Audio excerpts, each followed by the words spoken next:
Staiga ji pajuto nuo vyriškio atsklindantį cinamoninių bandelių kvapą, persipynusi su šaltos frappe kavos aromatu.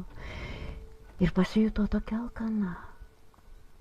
O paskui nespėjus net susivokti, išvydo, kaip jos didžiulis, tamsiai mėlynas lagaminas atsidūrė prie durų, esančių antrajame aukšte. Tad jai beliko tik užlipti tuos kelis laiptelius aukštyn. Ir staiga prisiminti, kad ji iš susijaudinimo, ar galbūt iš nuovargio, visai užmiršo pasimti nuomojamo buto raktus iš Cafe Marinės kavinės, esančios pirmajame aukšte su plačiomis stiklinėmis durimis, išeinančiomis į siaurutę Via della Vigna gatvę, šalia kurių puikuojasi didelis, žėrinčios aukso spalvos Medičių dinastijos simbolis. Dar prieš einant į greta esančią laiptinę, jis spėjo išvysti iš kavinės sklindančią jaukę, gelsvą šviesą, kuris skverbėsi pro įvairiausių gėlių puokščių dekoracijas ir kruopščiai sustatytus bokštus iš margaspalvių, dar niekada neragautos kavos pakelių bei plonyčių, traškių, burnoje tirpstančių sausainių piramidžių.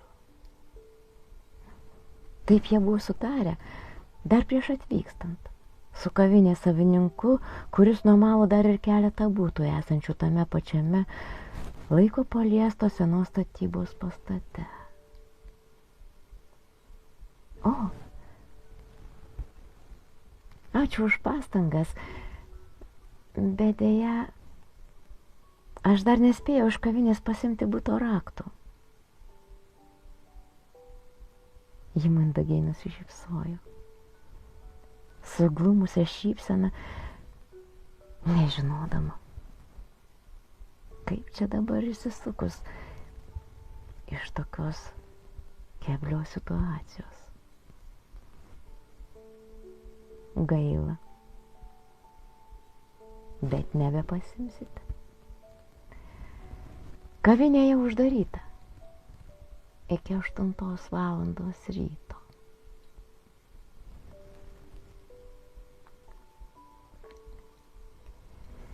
Gūžteliu pečiais, vyriškis šviesiais rudais plaukais. Labai gaila. Nedaug. Tačiau pavėlavote. Ir iš karto pridūrė.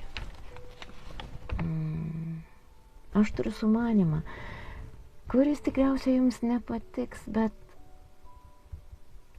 ko gero kitos išeities neturite.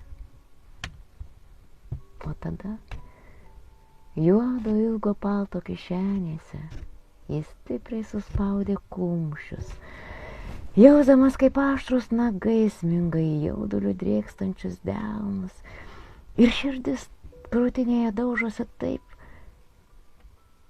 kad atrodė, jog tuoja pasprinks. Jis nė už ką.